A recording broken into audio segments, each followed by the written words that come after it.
Hello and welcome to the Amargi Mosaic. I'm your host, Elif Sarican. Today, I'm really pleased and honored to be joined by Shahhussain Rasuli. Welcome to the show, Shahhussain. Thank you for having me, Liv. So, Shahhussain Rasuli is a journalist and peace and conflict researcher based in Berlin. For many years, he was the head of the newsroom at Sub Daily, Afghanistan's largest independent newspaper, which sadly cannot function at least in the same way that it used to, particularly in the last 5 years. So, Shah Hussein, you spent your career running one of Afghanistan's most important newspapers during the US occupation. You saw the promises up close: democracy, women's rights, freedom of the press, institution building, and you saw the reality too: corruption, warlordism, civilian casualties, a government that depended entirely on foreign backing. Then in August 2021, what felt like a very, very sudden reality or undertaking, it collapsed in what felt like in the space of days. 20 years of occupation, $2 trillion, hundreds of thousands of lives, and the Taliban walked back into Kabul as nothing had changed. We're now approaching the fifth anniversary of that withdrawal.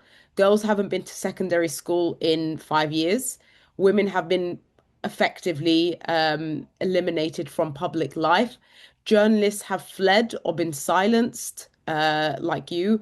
And now Pakistan is bombing Afghan cities. As someone who lived through the occupation and its collapse, and as a journalist, not as a politician or a general, what did 20 years of Western occupation actually leave behind in Afghanistan? I would like to start with my experience in the time. What happened? I was sitting in this day. I was sitting in my newsroom with my colleagues. Our investigative reporter came to me and he said that a source told him the president had fled the presidential palace. He had taken a large amount of money. The destination was unknown. Less than half an hour later, another source reported fighting among the president's guards. There was a possibility the president he had been assassinated, and that atmosphere, shaking and verifying news was extremely difficult. Around noon, we received the word that the Taliban had entered Kabul. The day before the collapse, I have spoke with the spokesperson of Ministry of Interior. He told me that the Taliban would enter through a negotiation agreement. It would take approximately 6 months. That's why everyone was still in the office.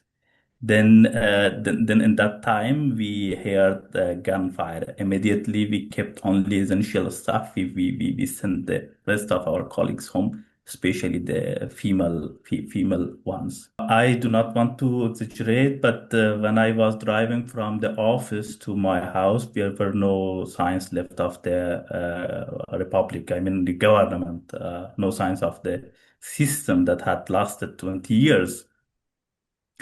In September 2020, I participated in the Afghanistan Taliban talks in Qatar, Doha. When I returned, my first prediction was that the Taliban were coming. Honestly, everyone thought they would come, but the achievement would stay. Unfortunately, everything was destroyed.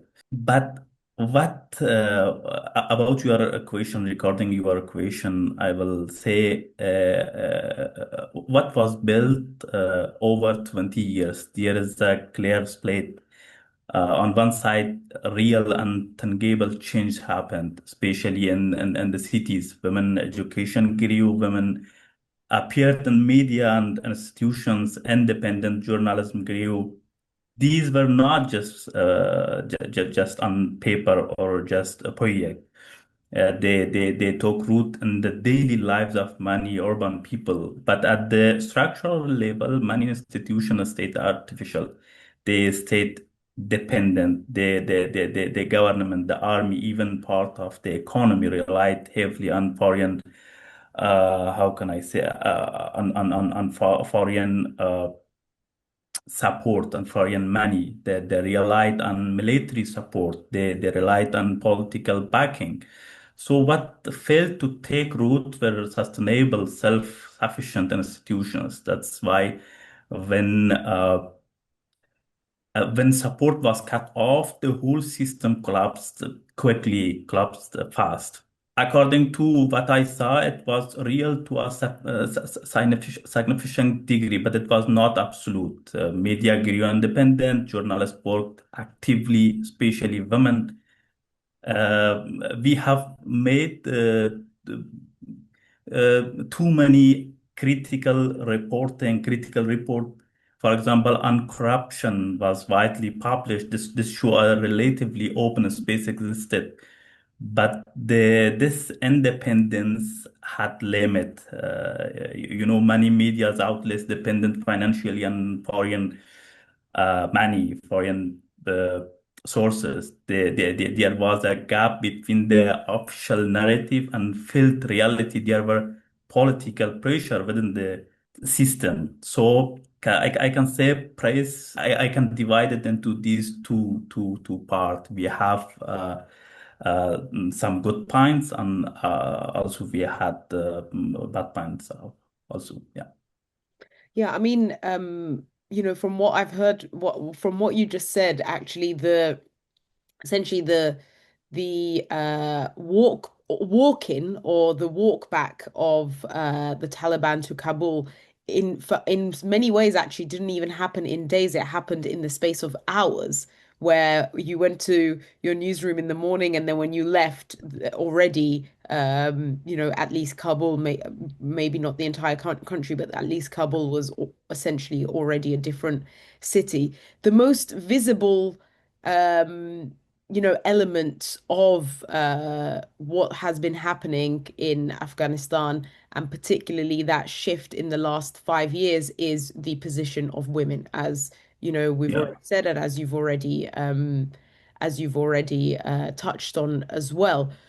What does resistance look like for Afghan women right now, both inside and outside the country?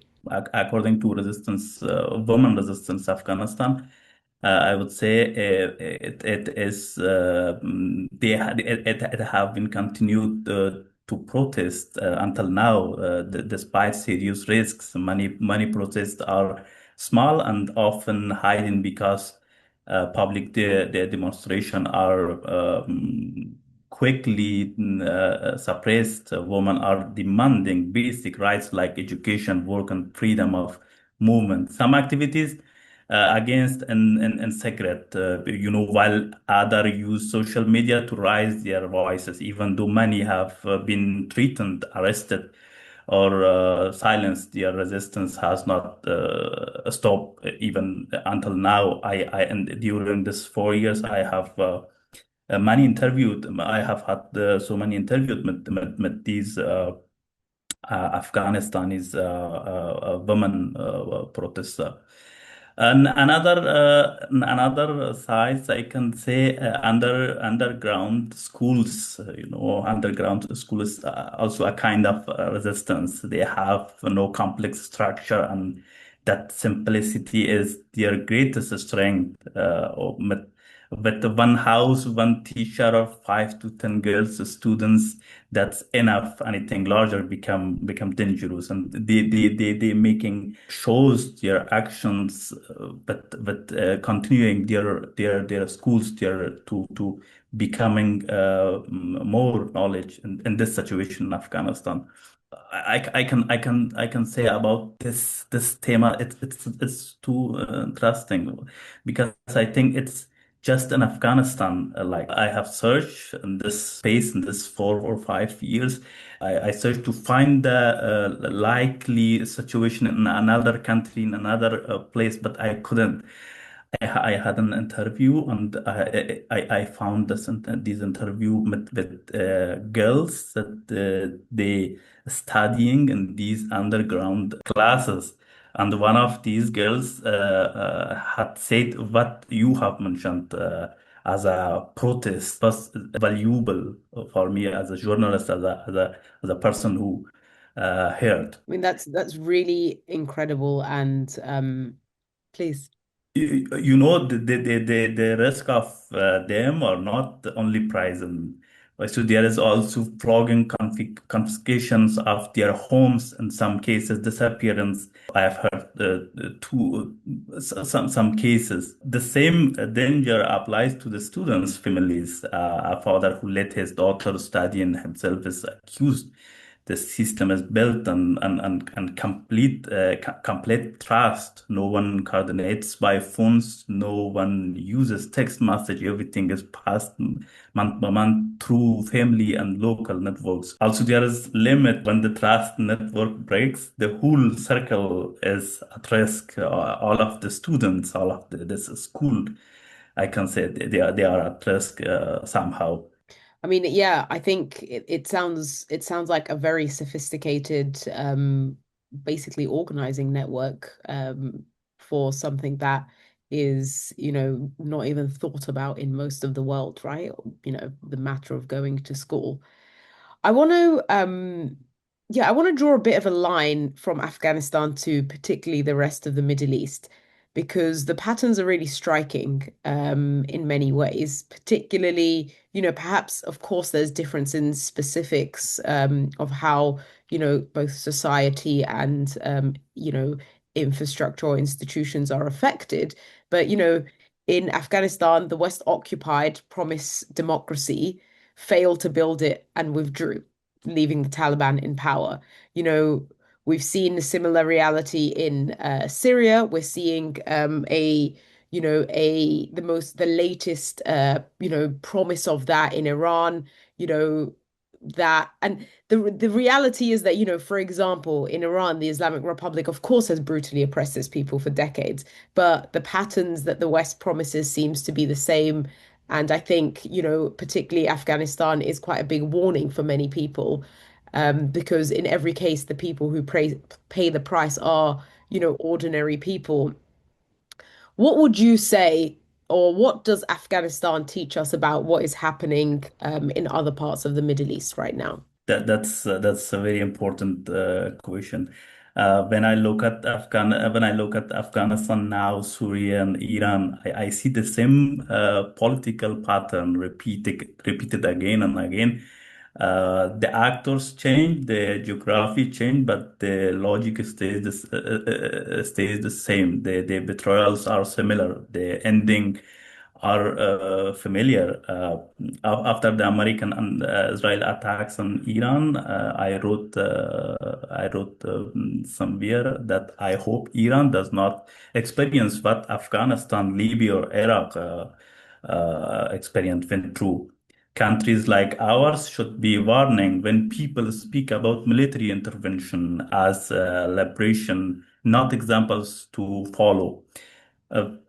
Can I say Afghanistan had a very complex society, many ethnic groups, different histories, different traditions. But what destroyed is from within was not only the Taliban; it was also the people who were supposed to build the state. President and their inner circles often treat in Afghanistan not as a homeland, but as an opportunity, I can say. Many lived in the presidential palace in Kabul, sent their children to schools in Dubai, kept their money in foreign banks, and spoke the language of democracy for a Western audience while talking from the state of the same times. For them, I will coming into your questions. For them, Afghanistan was not a country to build it, was a position to use when the Taliban arrived. Many of them left quickly. Their wealth was already outside the country, but August 2021, the country they abandoned had already been empathied. This is the most difficult lesson for the international community and other countries that you have mentioned, like Syria, like Iran. Although they have some different from Afghanistan. Also, I can say that we have for 20 years they have told us our people about democracy, about so valuable things like freedom of speech. But at the end, we have found that almost the people of Afghanistan, citizens of Afghanistan, they have found that it's just. Uh, just in wars, just especially they are project and they have lost the trust to Western to international communities and international institutions and organization. I, as a journalist and as a witness person in Afghanistan and who continue follow what's happened in our neighborhood in Afghanistan and what happened in Afghanistan. I can say democracy cannot be imported like a system. It needs leaders who are truly tied to the country futures. In Afghanistan, many leaders always had an exit plan. And that was our big problem. Mm. I mean, so what I'm hearing from you is that it's not that for democracy to happen, the only criteria isn't that the leaders have to be, from that place or, therefore in this case, from Afghanistan, but they also have to be invested in Afghanistan's future, and not just think of their own exit plans. I think, what you say is definitely, quite a warning to other parts of the region, at Yeah. least, and perhaps to other parts of the world as well. Recently, I've been seeing this, something bizarre has been happening alongside all of this. And, certain Western influencers and like danger tourists, quote unquote, have been flocking to Afghanistan. One of the figures I saw was nearly 9,000 foreign tourists in 2024 alone. They filmed themselves, walking freely through Kabul, praising the scenery, the food, the, authenticity. Taliban linked channels produced a viral promotional video that like opens with a mock kidnapping before cutting to ziplining and yoga. What do you know, what do Afghans actually think when they see Western tourists treating their country as an adventure playground? Yeah, when personally I see Western influencer walking freely in Kabul, making videos about security, special about security, I see a gap between reality and performance. At the same time, I think of women who cannot even leave their homes alone. They must have a mahram. uh, this image is not just contradictions for me. It is a sign of managed narrative, a narrative that deliberately removes the painful parts. Can I say in conversation with people inside Afghanistan and in the diaspora, one sentence is often repeated according to these influencers and their works. They said that this is not our real Afghanistan. Many say these videos look like staging, like a performance, and not a reflection of daily life. Uh, I have seen it was like a video for influencer. It was showing a kidnapping operation to say the people of the world that now you can come in Afghanistan and you visit Afghanistan. I have found as part of a communication strategy, not a random event like that video. Now it's too many videos like this video. The Taliban, I think the Taliban have worked for years on making narratives. They now use modern media tools to create shock and to control it. The hiding message is even danger here is under our control. in my view, this kind of tourism particularly helps make the Taliban look normal, especially when it's published without criticism, without context. The idea that any contact is better than isolation is dangerous here because this contact happened on a completely unequal field. We haven't before this interview we had a small conversation about Banda Amir. Uh, I think the influencer went in Banda Amir and making too many videos and saying that he here is safe, here is security, and all is good in Afghanistan.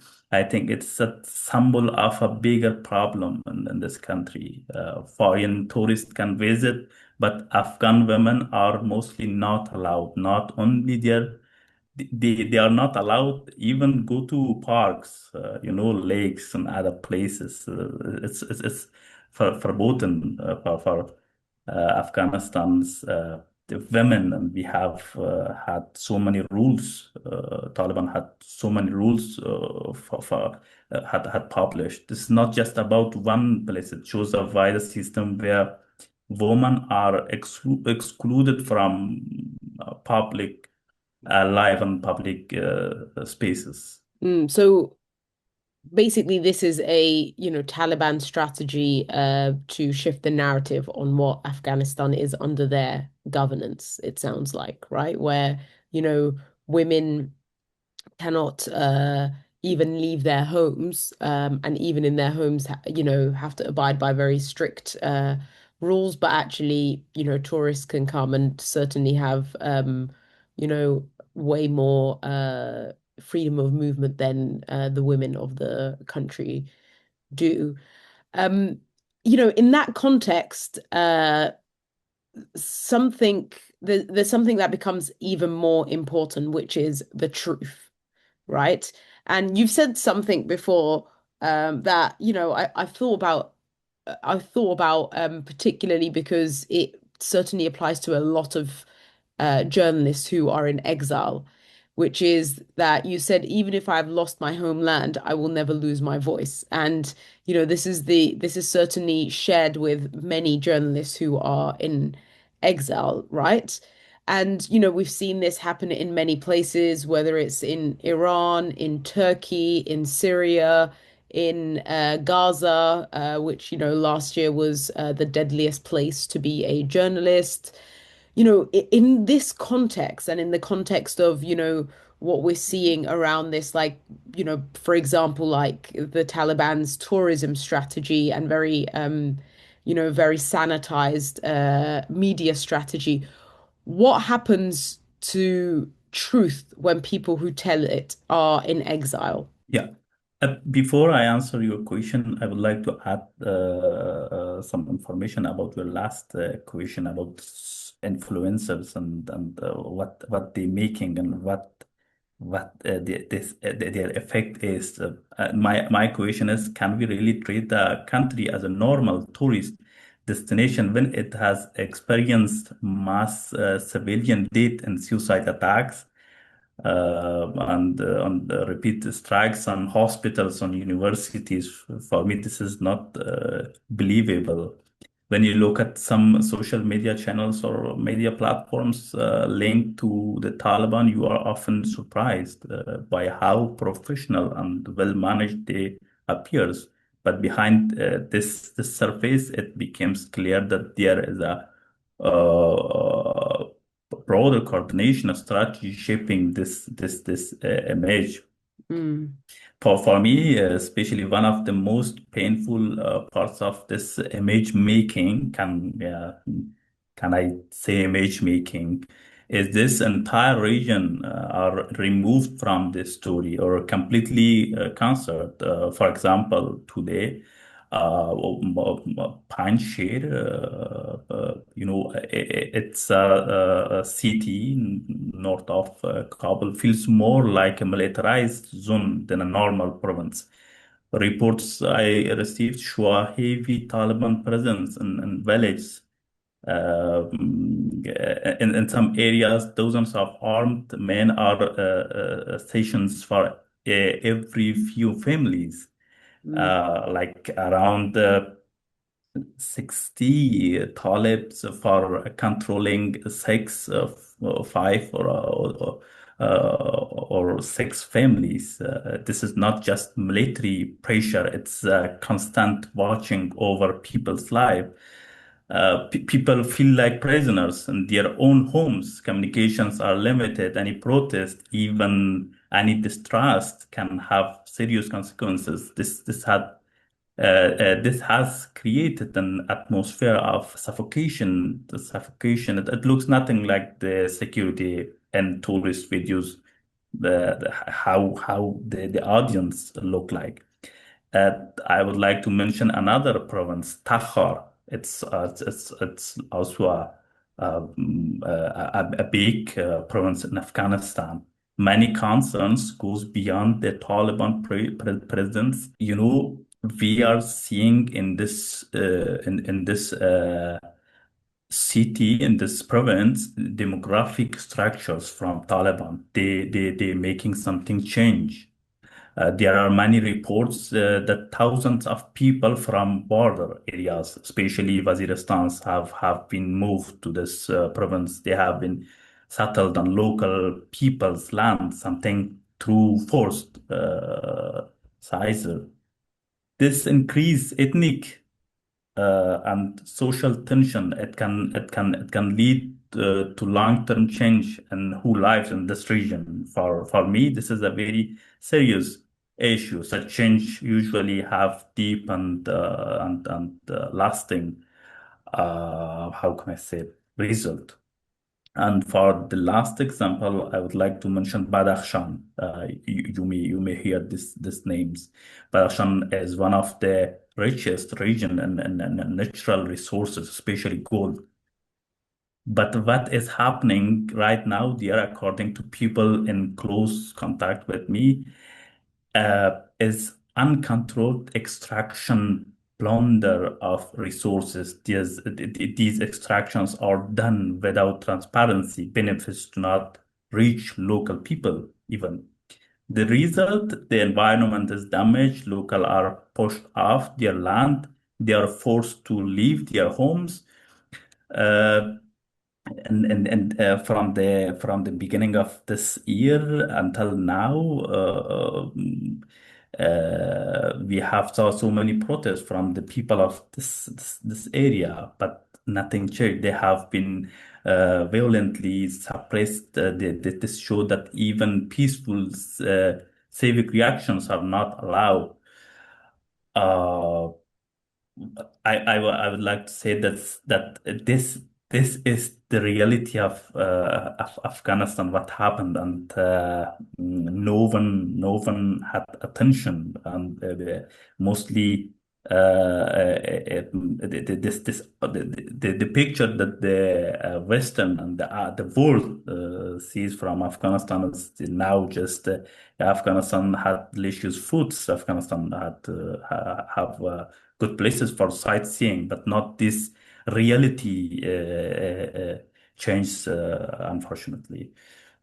Uh, According to your question, it was about.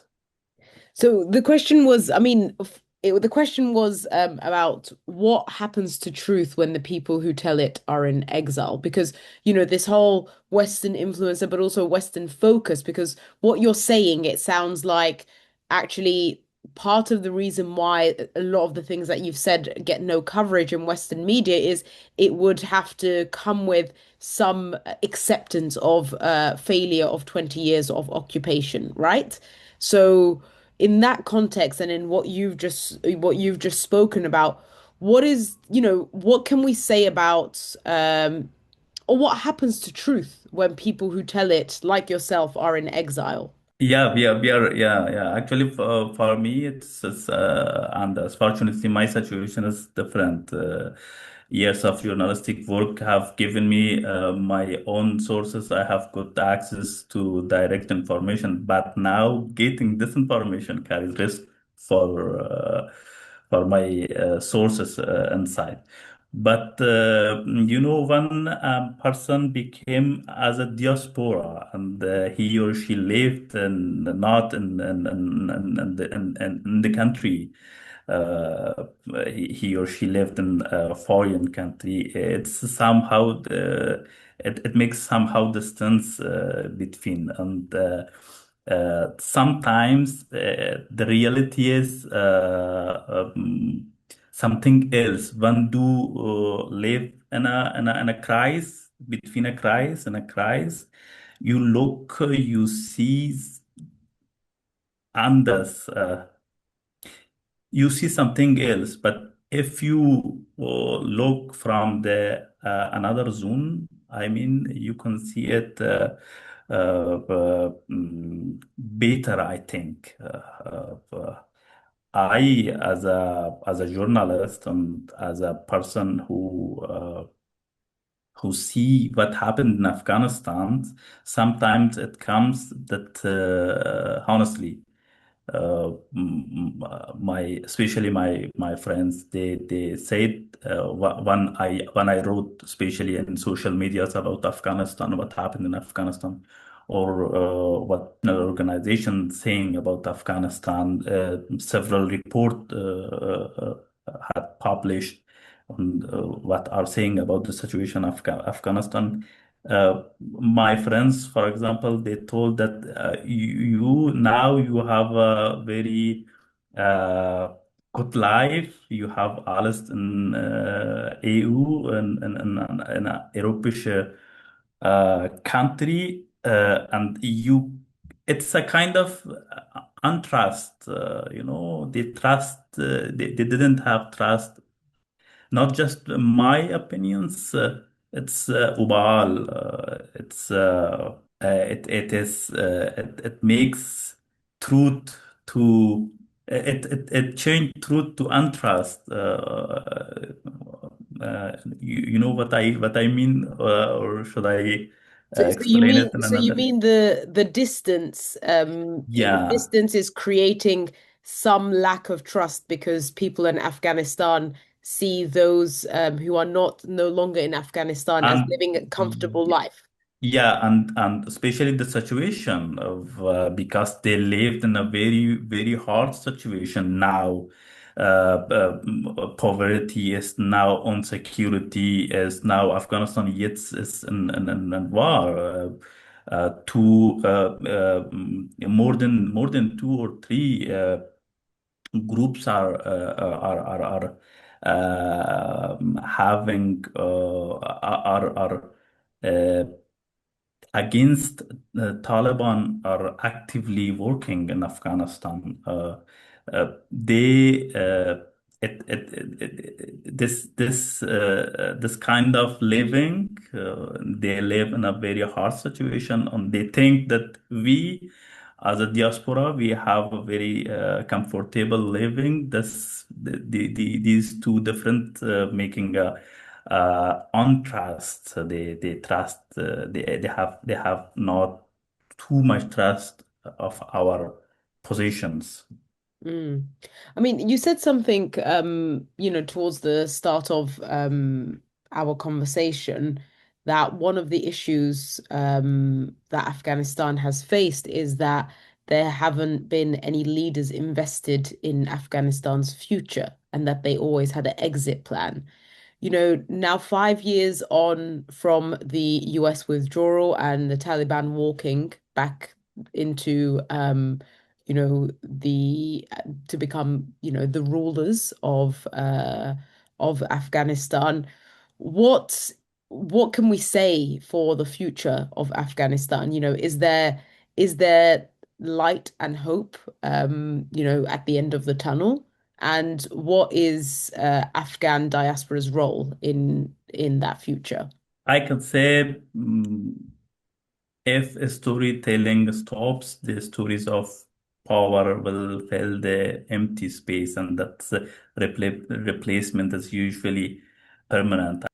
According to diaspora, I can say that especially for second generation of Afghanistan's people, that they living in Europe, America. They have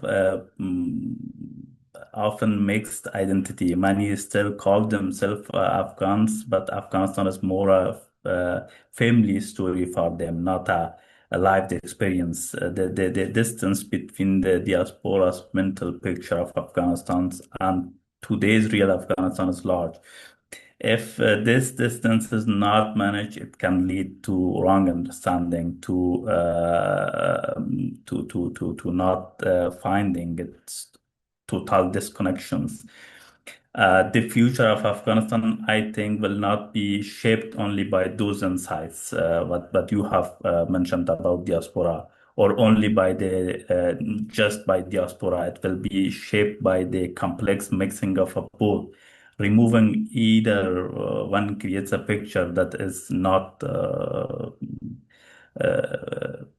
complete. Uh, yeah, Mm. Thank you so much for your time and for your thoughts, Shah Hussein. thank you. It's really been a pleasure to talk to you and to hear more about this really, really important and often ignored area of the region.